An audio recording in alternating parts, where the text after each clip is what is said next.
ശ്രീ രമേശ് ചെന്നിത്തല അദ്ദേഹം കേരളത്തിന്റെ പ്രതിപക്ഷ നേതാവായിരുന്ന ആളാണ്. അതുകൊണ്ടായി അദ്ദേഹം വിദ്യാഭ്യാസ മേഖല കൈകാര്യം ചെയ്തിട്ടുള്ള ആളല്ല, അദ്ദേഹം ആഭ്യന്തര വകുപ്പാണ് കൈകാര്യം ചെയ്തത്. ശ്രീ ജി വി ഹരി, ഇത് മുൻ പ്രതിപക്ഷ നേതാവ് ക്ഷണിച്ചു മേടിച്ച വിമർശനമല്ലേ? കാരണം രാവിലെ അദ്ദേഹം അത് പറഞ്ഞെങ്കിലും അതേ തുടർന്ന് വളരെ ശക്തമായ വിമർശനം മുഖ്യമന്ത്രിയിൽ നിന്ന് ഉയർന്നു, വകുപ്പ് മന്ത്രിയിൽ നിന്ന് ഉയർന്നു. മാത്രമല്ല, ഇതിപ്പോൾ ശ്രദ്ധിച്ചറിയാം, പ്രതിപക്ഷ നേതാവ് വി ഡി സതീശൻ ഒന്നും രമേശ് ചെന്നിത്തലയെ പിന്തുണയ്ക്കുന്ന നിലപാട് സ്വീകരിച്ചില്ല. നേരത്തെ കൊടുത്തെങ്കിൽ അത് നല്ലതാവട്ടെ, നല്ലതല്ലേ എന്നൊരു നിലപാടിലേക്ക് പ്രതിപക്ഷ നേതാവ് പോയി. അത് ആ നിലയിൽ ഒരു വിമർശനം ക്ഷണിച്ചു മേടിച്ച ചെന്നിത്തല എന്ന് പറയുന്നത് ശരിവെക്കുന്ന സാഹചര്യങ്ങളല്ലേ? ഇതാ നോക്കൂ, വൈകുന്നേരമായപ്പോൾ അദ്ദേഹത്തിനും പുസ്തകം നേരത്തെ കൊടുത്തെങ്കിൽ, യൂണിഫോം നേരത്തെ കൊടുത്തെങ്കിൽ നല്ല കാര്യം എന്ന് പറയേണ്ടി വരുന്നു, സമ്മതിക്കേണ്ടി വരുന്നു. അങ്ങനെ ക്ഷണിച്ചു മേടിച്ച ഒരു വിമർശനം അതായിപ്പോയില്ലേ രമേശ് ചെന്നിത്തലയുടെ കാര്യത്തിൽ ഇന്ന് സംഭവിച്ചത്? നേരത്തെ ഈ നമ്മൾ പറയാറുണ്ട്, ഈ നേതാക്കന്മാരുടെ പ്രസ്താവനകളൊക്കെ പലപ്പോഴും സന്ദർഭത്തിൽ നിന്ന് അടർത്തിയെടുത്തുകൊണ്ടാണ് പലപ്പോഴും അതിനെ വിവാദമാക്കുന്നത്. ഇവിടെ അദ്ദേഹത്തിൻ്റെ ഒരു ബൈറ്റ്, അതിനുശേഷം അതിൻ്റെ ഒരു പത്രക്കുറിപ്പ് എൻ്റെ കയ്യിലുണ്ട്. അദ്ദേഹം പറഞ്ഞിട്ടുള്ളൊരു പ്രധാനപ്പെട്ട കാര്യം, ഇതൊരു പുതിയ കാര്യമല്ല കേരളത്തെ സംബന്ധിച്ചിടത്തോളം. ഇത് 2016 മുമ്പും പുസ്തകം നേരത്തെ തന്നെ അച്ചടിച്ച് സ്കൂളുകളിൽ കൊണ്ടുകൊടുത്തു, അല്ലെങ്കിൽ അവിടെ കൊടുത്തിട്ടുണ്ട്, അത് കുട്ടികൾ കിട്ടിയിട്ടുണ്ട്. അതൊരു 10-25 വർഷമായി കേരളത്തിൽ. അതിന് മുമ്പുള്ള കാലത്തെക്കുറിച്ചുള്ള കാര്യങ്ങൾ ശരിയായിരിക്കാം. ഒരു 10-25 ശ്രീ ഉമ്മൻചാണ്ടി മുഖ്യമന്ത്രിയായിരുന്ന സമയം മുതൽ ഇങ്ങോട്ട് നമ്മളൊന്ന് പരിശോധിച്ച് നോക്കിയാൽ അതിന് മുമ്പും ഉണ്ടായിട്ടുണ്ട്. നമ്മൾ പാഠപുസ്തകങ്ങളൊക്കെ തന്നെ നേരത്തെ തയ്യാറാക്കുന്ന ഒരു രീതി നമുക്കുണ്ടായിരുന്നു. അതുകൊണ്ട് ഇത് അതിനകത്തൊരു ഒരു വലിയ പുതിയ കാര്യമായിട്ട് നമ്മളെടുത്ത് ഒരു രാഷ്ട്രീയ കാര്യത്തിന് വേണ്ടി ഉപയോഗിക്കേണ്ട കാര്യമല്ല. അതിലൊരു പെശകുണ്ട് ശ്രീഹരി. അതായത് ചരിത്രത്തിലാദ്യമായി എന്ന നിലയിലാണ് 3 മാസങ്ങൾക്ക് മുമ്പ് തന്നെ പാഠപുസ്തകങ്ങളും അതുപോലെ തന്നെ യൂണിഫോമും തയ്യാറാക്കി കൊടുക്കുന്നത്. ഇത് ചരിത്രത്തിലാദ്യമാണ്. താങ്കൾ പറഞ്ഞ പോലെ, കോൺഗ്രസ് ഇപ്പോൾ പറയാൻ ശ്രമിക്കുന്ന പോലെ, പണ്ടൊക്കെ സംഭവിച്ചതുപോലെ ഇപ്പോൾ സംഭവിക്കുന്നതേ ഉള്ളൂ എന്ന് പറയുന്ന ലഘൂകരണം നിൽക്കില്ല. കാരണം അബ്ദുറബ്ബ് ചരിത്രത്തിൽ ഇടം പിടിച്ചത് ആ ഒരൊറ്റ സ്റ്റേറ്റ്മെൻറ്റ് കൊണ്ടാണ്. ഓണം നേരത്തെ വന്നതുകൊണ്ട് പുസ്തകം എത്തിക്കാൻ കഴിഞ്ഞില്ല എന്ന് പറഞ്ഞൊരു വിദ്യാഭ്യാസ മന്ത്രിയുടെ കാലമായിരുന്നു UDF-ൻ്റെ. 2, UDF ഭരണത്തിലെ ഫ്ലോപ്പായ വകുപ്പുകളിൽ ഏറ്റവും മുമ്പന്തിയിൽ നിന്നതാണ് ആ 11-16 കാലത്തെ വിദ്യാഭ്യാസ വകുപ്പും അതിൻ്റെ ഭരണവുമൊക്കെ. അപ്പോൾ പിന്നെ ഇത് പണ്ടുണ്ടായിരുന്നു എന്നൊന്നും പറയുന്നത് നിൽക്കില്ല നാട്ടിൽ. അല്ല, ഓർമ്മക്കുറവൊന്നും ഇല്ലല്ലോ നാടിന്. ചരിത്ര പറഞ്ഞ 3 മാസങ്ങൾക്ക് മുമ്പ് എന്നുള്ളതിനകത്ത് ഒരു യാഥാർത്ഥ്യം ഉണ്ടെന്ന് ഞാൻ സമ്മതിക്കുന്നു. പക്ഷേ അത് എങ്ങനെയാണെന്ന് കൂടി പറയാം, ഞാൻ അതെന്തുകൊണ്ടാണെന്ന് കൂടി പറയാം. നമ്മൾ 2023 ഞാൻ പാഠപുസ്തക സമിതിയിൽ ഉണ്ടായിരുന്ന ഒരാളാണ്. അതോടൊപ്പം തന്നെ UDF-ൻ്റെ വിദ്യാഭ്യാസ വിദഗ്ധ സമിതിയുടെ 2 തവണയും ഞാൻ അതിൻ്റെ മെമ്പർ സെക്രട്ടറി ആയിരുന്നു. വിദ്യാഭ്യാസ കാര്യത്തിൽ KPCC-യുടെ പ്രസിഡൻ്റായിരുന്ന സമയം മുതൽ ശ്രീ രമേശ് ചെന്നിത്തല വളരെയധികം താല്പര്യമെടുക്കുകയും, നിങ്ങൾക്കറിയാവുന്നതുപോലെ പാഠപുസ്തക വിവാദം കേരളത്തിലുണ്ടായപ്പോൾ, അതിൻ്റെ ഒരു ചുവപ്പുവൽക്കരണം ഉണ്ടായ സമയത്ത്, നിങ്ങൾക്കറിയാവുന്നതുപോലെ മതമില്ലാത്ത ജീവൻ കേരളത്തിൽ പാഠപുസ്തകത്തിൻ്റെ ഭാഗമായി വന്നപ്പോഴൊക്കെ തന്നെ അതിനൊരു ബദൽ പാഠപുസ്തകം ഉണ്ടാക്കുന്നതിനടക്കമുള്ള പ്രവർത്തനങ്ങൾ ചെയ്തിട്ടുള്ള ഒരാളാണ് ശ്രീ രമേശ് ചെന്നിത്തല. അതുകൊണ്ട് സ്വാഭാവികമായിട്ടും അദ്ദേഹത്തിന് കേരളത്തിൻ്റെ രാഷ്ട്രീയ വിദ്യാഭ്യാസ ചരിത്രത്തെക്കുറിച്ച് ആരും പറഞ്ഞു കൊടുക്കേണ്ട കാര്യമൊന്നുമില്ല. അദ്ദേഹത്തിന് വളരെ കൃത്യമായിട്ട് തന്നെ അറിയാം.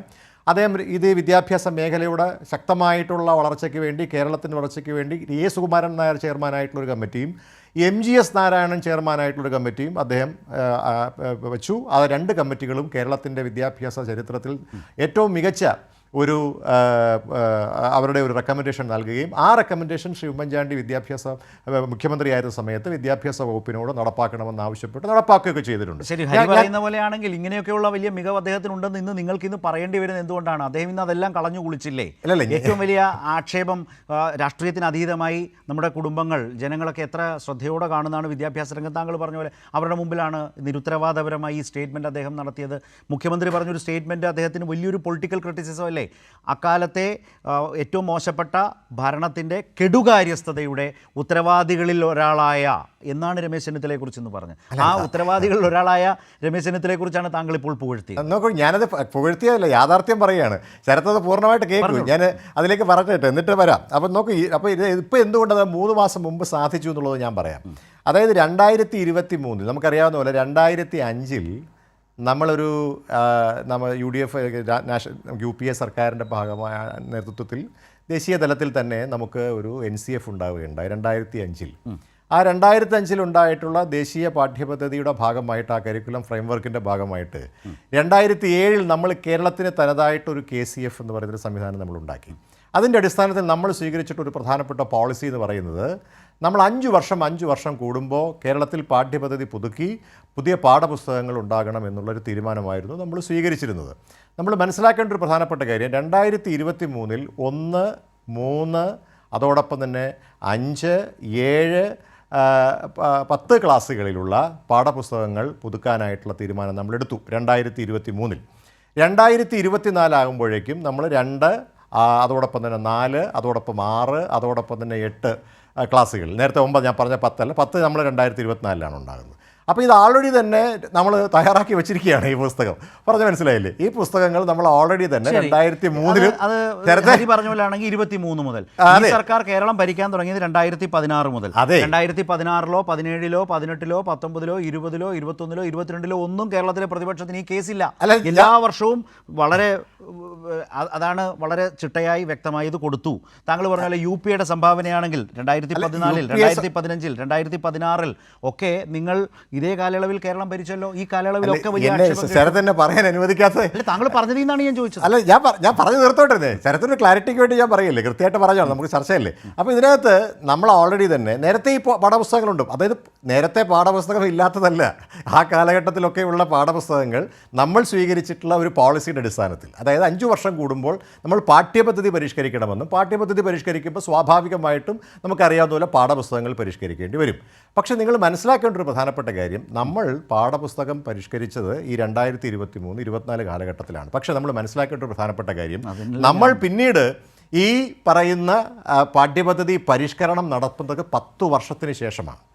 ആലോചിച്ച് നോക്കണം. എന്തുകൊണ്ടാണെന്ന് ചോദിച്ചു കഴിഞ്ഞാൽ ഈ 10 വർഷം നമുക്ക് കിട്ടി. ഈ 2026 വരെ നമ്മൾ എത്തി നിൽക്കുമ്പോൾ ഈ കഴിഞ്ഞ വർഷങ്ങളിലാണ് നമ്മൾ പാഠ്യപദ്ധതി പരിഷ്കരിക്കുന്നത്. അതും ആ പാഠ്യപദ്ധതി പരിഷ്കരിക്കേണ്ടി വരുന്നത് നമുക്കറിയാവുന്നതുപോലെ കേന്ദ്രം ഒരു പാഠ്യപദ്ധതി പരിഷ്കരണം നടപ്പാക്കി. എന്നിട്ട് ആ പാഠ്യപദ്ധതി പരിഷ്കരണം നടപ്പാക്കിയതിന്റെ പശ്ചാത്തലത്തിൽ ഹരി പറഞ്ഞതുപോലെ എങ്കിലും പ്രതിപക്ഷ നേതാവ് പറഞ്ഞാൽ അദ്ദേഹത്തിന് നിന്ന് പിഴയ്ക്കാമായിരുന്നു. അല്ല, അദ്ദേഹം ഒരു വിദ്യാഭ്യാസ വിദഗ്ധനല്ലല്ലോ. നമുക്ക് ശ്രീ രമേശ് ചെന്നിത്തല, അദ്ദേഹം കേരളത്തിന്റെ പ്രതിപക്ഷ നേതാവായിരുന്ന ആളാണ്. അദ്ദേഹം വിദ്യാഭ്യാസ മേഖല കൈകാര്യം ചെയ്തിട്ടുള്ള ആളല്ല, അദ്ദേഹം ആഭ്യന്തര വകുപ്പാണ് കൈകാര്യം ചെയ്തത്. പറഞ്ഞില്ല. ഹരി പറഞ്ഞ വാദങ്ങൾ തന്നെ നിലനിൽക്കാത്ത നിരവധിയായ കാരണങ്ങളുണ്ട്. ഈ പറഞ്ഞതുപോലെ ഒറ്റ മിനിറ്റ്. അപ്പൊ അതുകൊണ്ട് ഈ തയ്യാറാക്കി വെച്ചിരിക്കുന്ന പുസ്തകങ്ങൾ നമുക്ക് ഈ 3 മാസം മുമ്പല്ല, ഒരു 6 മാസം മുമ്പും നമുക്ക് അച്ചടിച്ച് സ്കൂളുകളിൽ എത്തിക്കുന്നതിന് ഒരു പ്രയാസമല്ലാതെ നേരത്തെ തയ്യാറാക്കി വെച്ചിരിക്കുന്ന പുസ്തകമാണ്. ശരി, ഹരി പറയുന്നത് 2023 അല്ലേ? അത് മാത്രമല്ല, ഇപ്പൊ ഈ വർഷം 41 പുസ്തകങ്ങൾ +1 എങ്ങനെ തയ്യാറാക്കി വെക്കുന്നു, സമയത്ത് പ്രിന്റ് ചെയ്യുന്നു, അത് കുട്ടികളിലേക്ക് എത്തിക്കാൻ വേണ്ട നടപടി. ഇനി 2023 ഹരി പറയുന്നതെങ്കിൽ എത്രയോ കാലമായി താങ്കൾ പറയുന്നു 2023 മുമ്പ് ഈ പാഠ്യപദ്ധതി പരിഷ്കാരം നടക്കുന്ന കാലത്തും ഈ സർക്കാരിൻ്റെ ഒരു അക്കാഡമിക് ഇയറിലും സ്കൂൾ തുറക്കുമ്പോൾ പുസ്തകം കിട്ടാതെ കുട്ടികൾ വലഞ്ഞിട്ടില്ല.